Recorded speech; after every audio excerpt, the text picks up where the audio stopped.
Subject 3.2, may I please get a motion to return to public session? Mike? Ian? Any discussion? All in favor? Aye. Motion passes 6-0, and it's 6:03.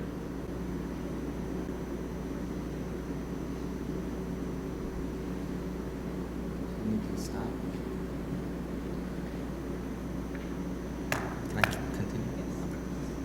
Subject 4.1, may I please get a motion to accept the minutes of the January 23rd, 2024 business meeting as presented?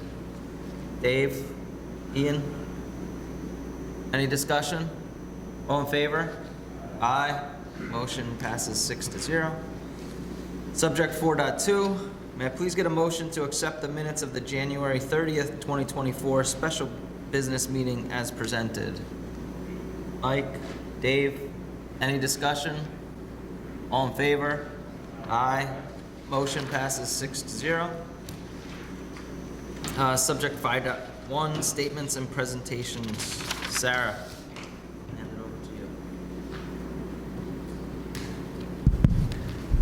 you. Good evening.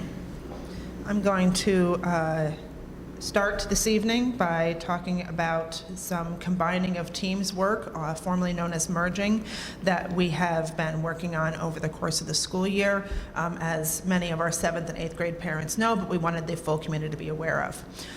So we have had a long history of families and students requesting to play football, and also have newly had requests to play lacrosse, but those are sports that Greenwood Lake does not offer. We don't have the facilities, and we also don't have the number of students needed to create a full team. When we did try to do this in the past, we were denied because we were trying to merge with one school district, and there was concern at the regional level that that could lead to recruiting or an unfair advantage to that school that we were looking to merge with. So currently there is a rule at the state, New York State Physical and Health Education Organization, about combining of teams, that a district can only combine to create one team with one. So knowing that, and knowing we were denied due to the unfair potential for recruiting, we went through and we started the process and asked to be able to merge multiple teams. So we have two high schools of choice. We were looking to potentially merge a team with Warwick and a team with Chester. We asked Chester and Warwick if for this year we could come to an agreement to merge with just one school while we work through that process. So we merged with Warwick for football in the fall, and we looked to merge lacrosse in the spring with Chester. However, Chester in the spring is not going to have a boys team, so therefore we are looking to merge with Warwick for the boys lacrosse and girls lacrosse Chester. We did begin that regional effort to change the rule at the state level. It began with the OCIAA and then moved on to the Section 9 level. Those efforts did fail ultimately, and so we are not able to go on to the state. I was working with all the K-8 districts across the state to try to make this change at the state level. I am hoping that one of them does eventually carry the torch and get it passed, but it is not going to happen from this region that happened. So for next steps for us, what we are going to do is we are going to continue to work to seek that make sure that our students have an opportunity to play the sports that they wish, specifically in football and lacrosse. So we will be asking to combine teams with one school for next school year, because we are not going to be able to merge with more than one. So those efforts will continue in the spring. And over the summer as we work to negotiate our contracts with our high school teams. Again, though, we are going to be able to offer lacrosse to girls at Chester and boys at Warwick. At the current time, based on our survey, we had 0 girls interested in lacrosse, and we only had 1 boy interested in lacrosse. So we are moving forward with that, but if anyone else is still interested, they just need to reach out to me or to Athletic Director Mr. Gillespie, and we will make an effort to support them the best that we can. Any questions on that? No, thank you. All right. We wanted to do a brief presentation, Assistant Superintendent LaRoe and I, on our budget process. We're going to cover 3 topics tonight. One is state aid and where the district is with its state aid allocation based on the executive's budget, executive being the governor of the state of New York. We will review our 23-24 enrollment and staffing, and we will review tax cap compliance. So, Assistant Superintendent LaRoe. Thank you for the opportunity to speak this evening. Anne, is your mic on? Excuse me? Did you turn your mic on?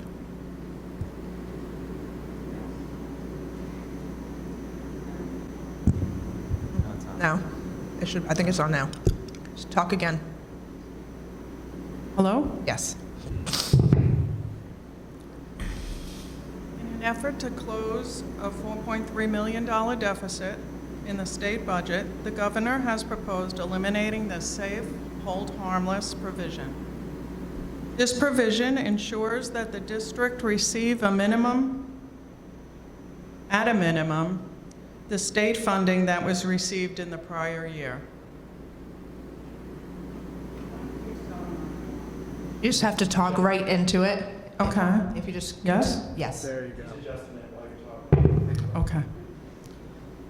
The governor is calling the change to the state aid funding calculation a transition adjustment. And it's designed to align school district funding with the foundation aid formula. The foundation aid formula is a change, and it's based on enrollment, income, and property wealth indicators.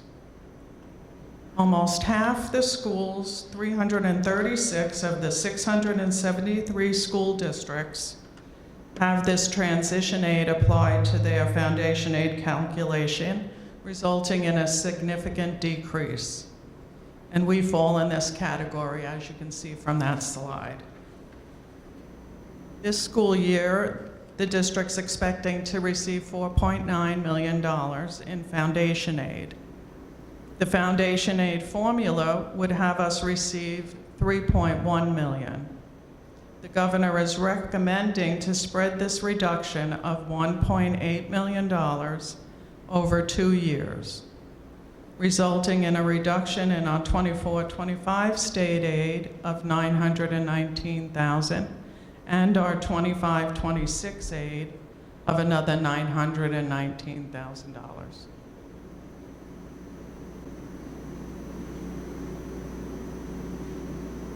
To address this issue, educational organizations have begun lobbying the state senators and assemblymen, and many of those organizations spoke at the elementary and secondary education joint legislative meeting on February 1st to advocate for the reinstatement of the safe, hold, harmless provision.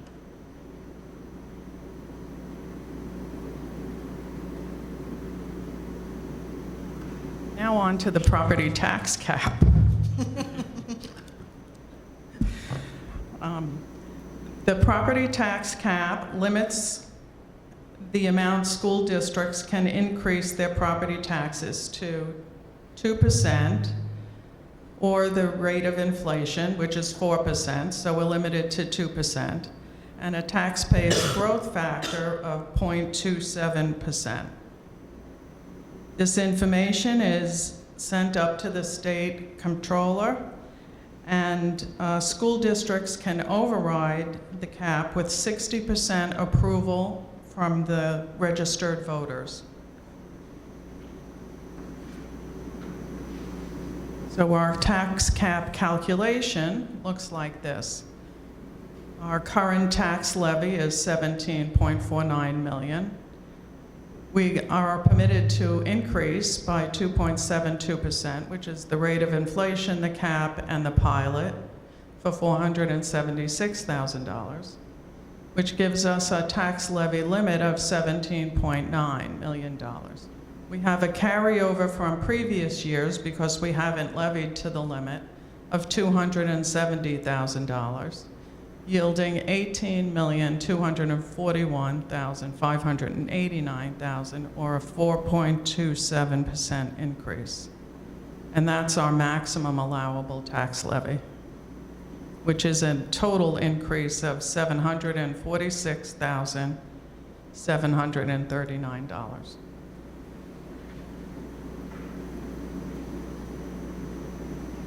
We currently have 3 tax exemptions: the senior citizen tax exemption, the alternative veterans exemption, and the STAR relief program, basic and enhanced for seniors.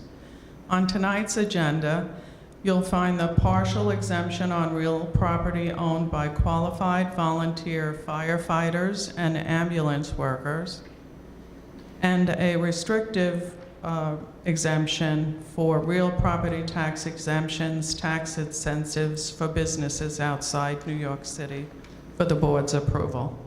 And the second one, if you notice, was a double negative, so it actually eliminates, the second one actually eliminates an exemption.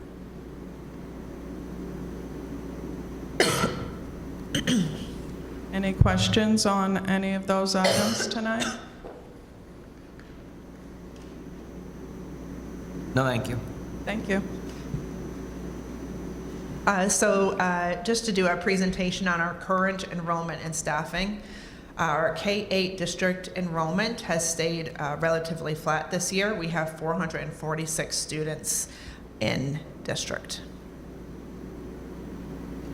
This is how it is broken down by grade level. We did add UPK this year, so that's very exciting and going well. And then you can see, especially down this first column, how many are actually enrolled here in district in each of our grade levels. We also include columns on our out-of-district special ed students. Those are kids that would be here, except for the fact that they are placed in outside placements outside of the district. Then we have families that choose private school for their family, and that would be a school like St. John's or Burke or somewhere else. And then we do have several families that do homeschooling, and so that's in here as well. And then we have our total columns. So we have 446 students in district out of 487 possible. Our high school enrollment, we have Warwick that holds about 85% of our high school students. Chester houses anywhere from 10 to 15% depending on the grade level. And then again, there is out-of-district choices such as Don Bosco, Burke, out-of-district special ed placements. Then we have high school privates, which are like Don Bosco and Burke, and we also have homeschool students at the high school level as well. So total resident students in district K through 12 is 742. Our English language learners population, we did have a bubble in 21-22, but we have been on a slight decline since then. We do expect our numbers to go down this year. However, we won't know for certain until once we complete kindergarten screening, which does occur after budget season. Special education students, so we have students that are 504 students. We have students with IEPs, and then we have students with IEPs that are out of district or homebound.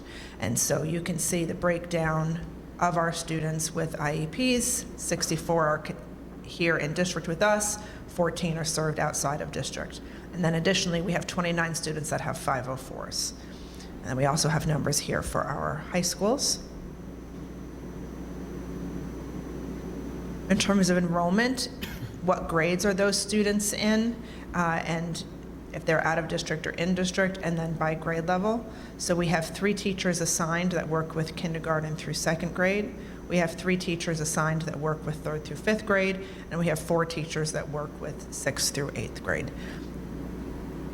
Those services look different depending on the grade level. We offer everything in the continuum services, from just related services only, that would be like having speech or OT only, all the way through special class all day.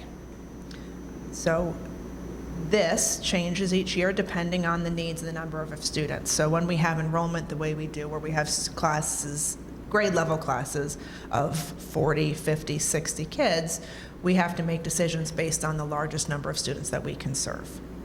So we will group students accordingly. So that's why this might look different from grade level to grade level. So we're a resource room standalone we have in 1 through 3, we don't have up here, but that's because they're in special class without, or in an integrated co-teach setting, which we may not be able to offer at the primary level.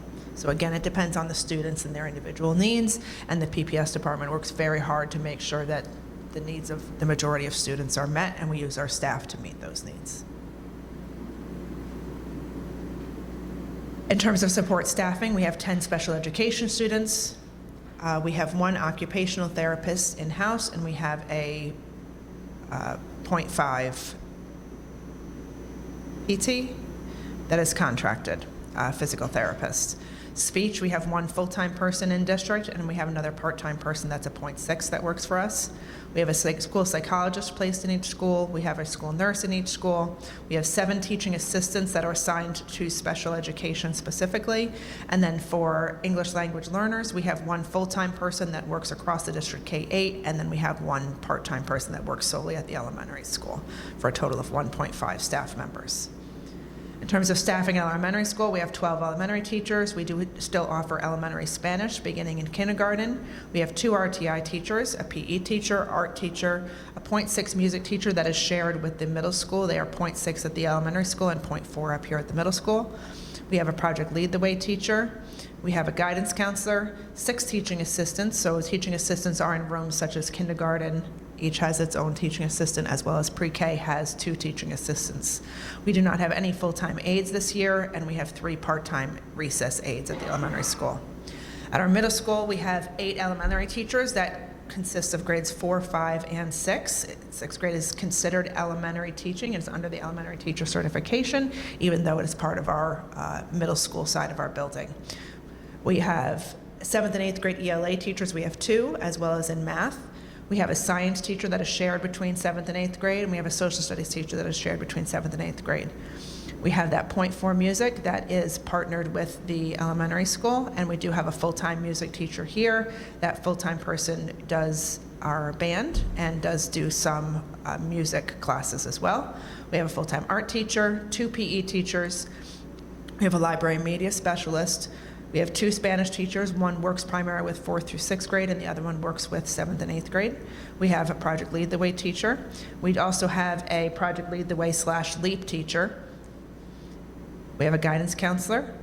We have a K-8 TOSA, so we have it on the middle school side, but she actually works through all the way through the elementary and the middle school.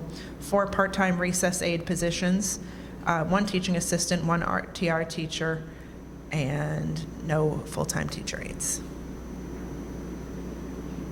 Any questions on current staffing, enrollment, state aid, gap, or anything else?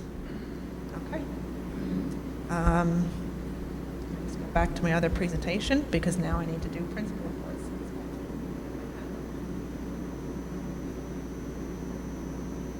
Okay, principal reports. We have Principal Connolly from the elementary school to do a brief report on how things have been at the elementary school this month. Well, happy almost Valentine's Day to everyone from the elementary school, where we are feeling very loving after just hosting our annual Sweetheart Night this past Friday. This year's event was not an 8th grade fundraiser as it has been in the past, so we moved the venue to the elementary school and added Valentine's Day themed activities to go along with the traditional dancing and photo booth. Students and their sweethearts enjoyed making cards and bracelets and getting their faces painted and playing games like Pin the Lips on the Frog and sticky ball dartboard activities, and just to name a few. Coach Phosphate led everyone in kid-friendly dances that he has taught students during the winter dance unit in PE. A good time, I think, was had by all, and I'd like to thank my parent committee, the staff who stepped up to chaperone all the activity stations, food services for baking some pretty delicious cookies, and providing beverage stations, and to our fantastic custodial team for the setup and cleanup for this special night. Our next celebration will be for the 100th day of school, which is being paired with our Greenwood Lake Centennial Kickoff to help our young students understand that a centennial is like a 100th birthday party for our village. Staff and students have been invited to dress like they're 100 years old or wear clothing with 100 items on it. The Centennial Committee, chaired by Beth Buckley, will host a whole school assembly where we will roll out that big birthday cake you see pictured here. And thank you to Brianne Emsworth for constructing that. And pull from the cake items that were made by each homeroom to represent 12 key events in Greenwood Lake's storied history. Each class plans to research facts about their item and create a poster board about what they've learned. These will be displayed on a timeline that the whole school can visit and learn from later in the year. The 100th day of school is supposed to be tomorrow. We're waiting to see if that changes. Is that a request? So if there is no school tomorrow, then we will have the trifecta of fun, as the 100th day and the Centennial Kickoff will coincide with Valentine's Day on Wednesday. So the ES might be a fun place to be on Wednesday if y'all want to come by. Something else to celebrate is the award of a Grow With Us grant from the Cornell College of Agriculture and Life Sciences to speech therapist Lauren Graff. After attending an agriculture in the classroom workshop, Ms. Graff was inspired to make this learning through growing experience a reality. She engaged the help of local Boy Scouts, led by ES Security Officer Richie Brennan, to build raised garden beds in our back courtyard, and she plans to primarily use the new grow towers to grow plants for this bed year-round and develop collaborative lessons for both the 1211 special education class of students and for all the individual speech and OTPT therapy students. Skills to be developed are understanding life cycles and sequencing and measuring and observing and communicating details, strengthening fine motor skills used for planting, and of course trying new foods that are grown and created, and then creating a how-to recipe book to share out to everyone. So we're very excited about that. With all these fun activities going on, we are still very focused on academics. Our data team and RTI teachers are continuing to assess all students on their phonemic awareness and phonics skills in order to identify any program gaps and inform classroom instruction at each grade level for the remainder of the year. And lastly, we continue to connect with our local historical society for authentic hands-on learning using artifacts from days gone by. Grade 3 students experienced barn raising using the tools of the time, while first graders learned about the job of winter ice harvesting on the lake and what playing with early ice skates and sleds looks like. And perhaps our students will have these lessons in mind when using their modern sleds if we get the snow that's predicted for tomorrow. And with that, I wrap up my elementary report. Thank you. Thank you, Principal Connolly. Thank you. Principal Gillespie for the first time in person. Good evening, everyone. Since our last meeting, we've had some great events taking place at the middle school, as you can see on the slide. One of them is the 6th through 8th grade winter dance that took place on January 26th. You can see a great photo of the kids having fun that night.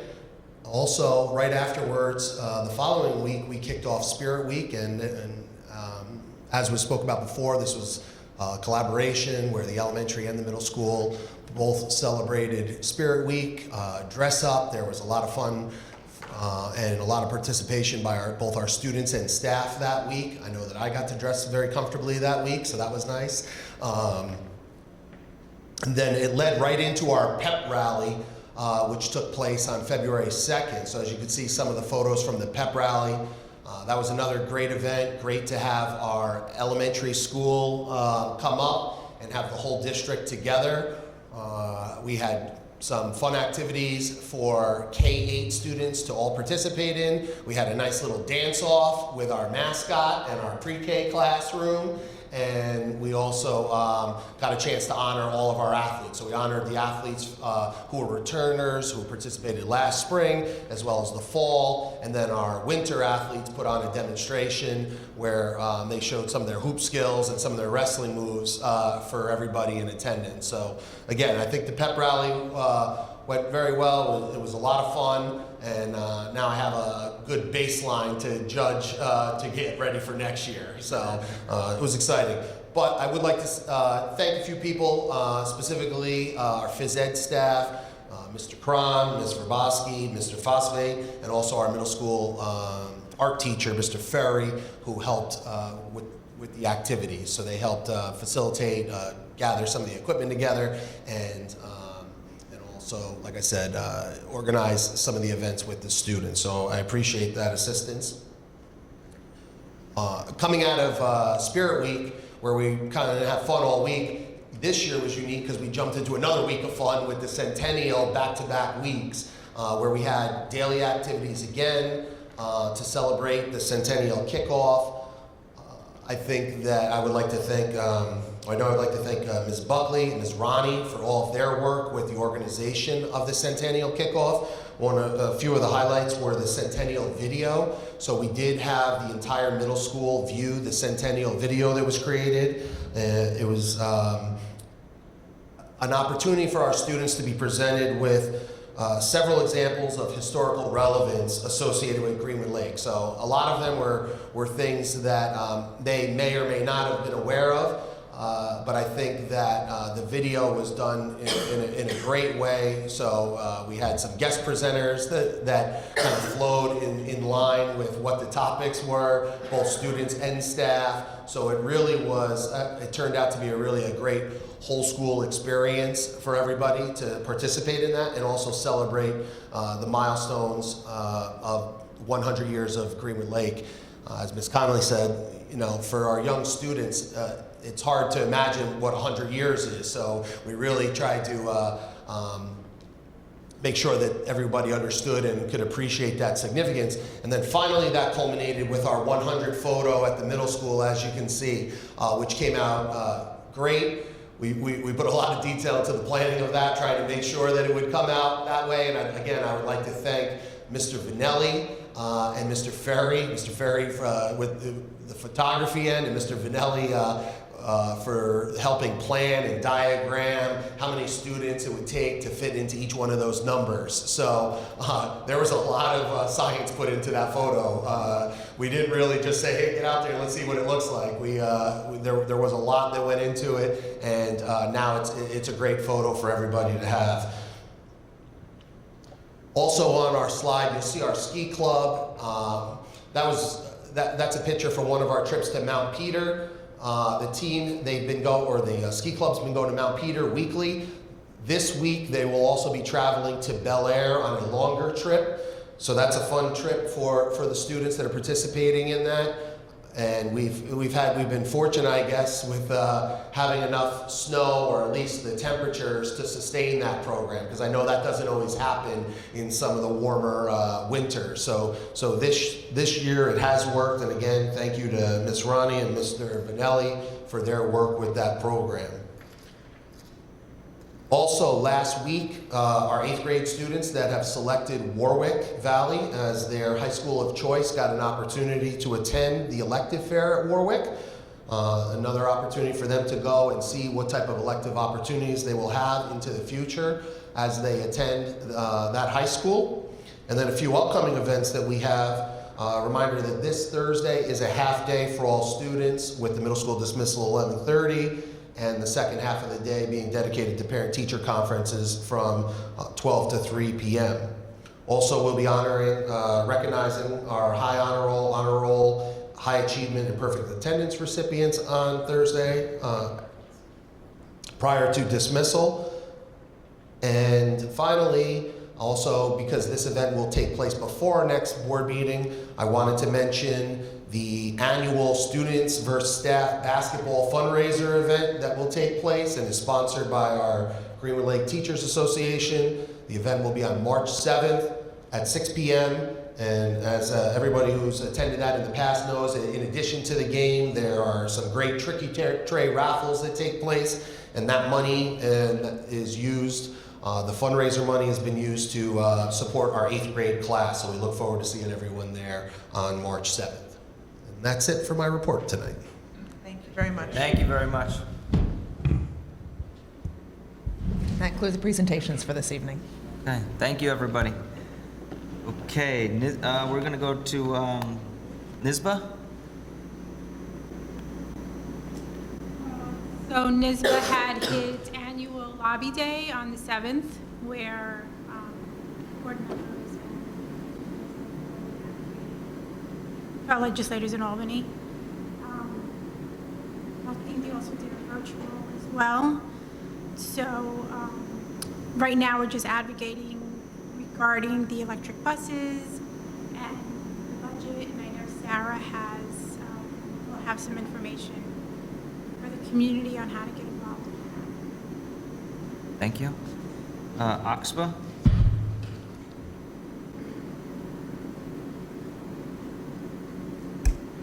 Kind of the same thing with Oxbow. It was, we had a presentation at the meeting about the electric buses, and I know Dave was there too. It was a very positive piece about the electric buses. This district was very happy with it. I can tell you that's not the prevailing sentiment. Oxbow people are advocating or trying to advocate for some kind of pushback on the timeline with the electric busing, because it is going to be very costly. We also talked about a little bit about the proposed budget cut with the, and I know that there were, like Michelle said, there was in-person representation up in Albany from some Oxbow members. And again, they're reaching out to the legislators to, try to do something about these proposed cuts, because especially for our district, it's going to affect us. And that's all. Thank you, Mike. Patty's not here, so no updates on Warwick. Ian, anything for Chester High School? Nothing at the moment, okay. Facilities, Aaron, anything? The boilers are getting turned on to break, at the middle school, and Windows were approved and ordered. They should be in end of June, so hopefully that work will be done over the summer. Well, it has to be done over the summer. continue to talk, we introduced engineering firm next month, capital project. Audit committee, nothing, right? And then budget committee, we just met and Sarah presented tonight for us. Policy committee, No, nothing right now. there's two policies that we're gonna vote on. On the Yeah. agenda. I don't see anybody here from the PTSA, but does anybody here have any updates or want to say anything about that? They had their bingo night, and they had it at the elementary school for the first time. And as opposed to here, they had a request to have some more events at the elementary school. And there were a lot of people there. Oh, good. It was packed, and we had to bring in more tables and more chairs after the event started, because people just kept bothering it. So it was a great night, and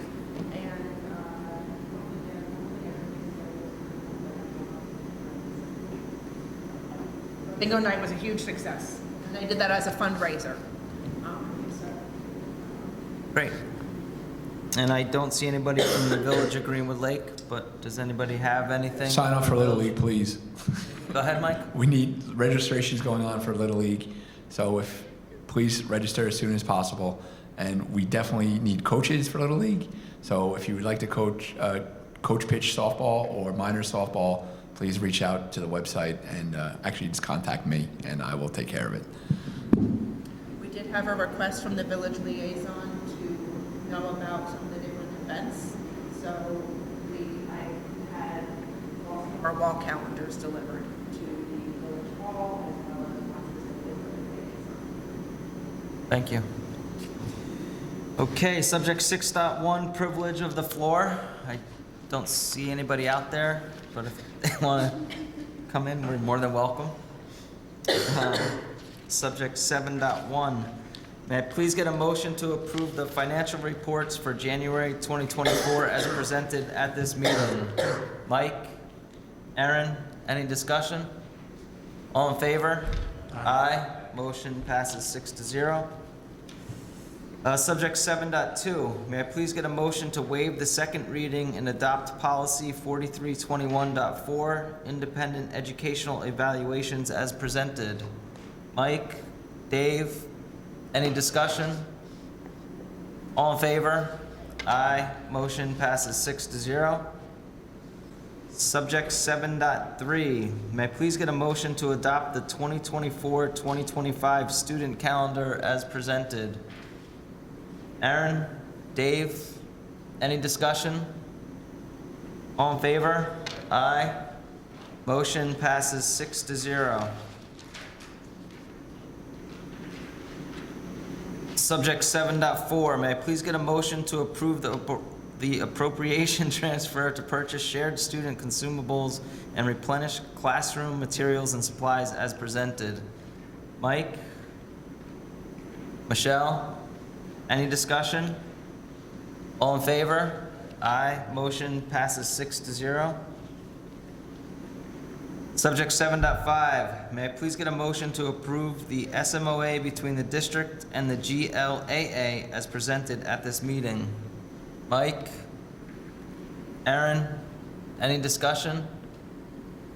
All in favor? Aye. Motion passes 6-0.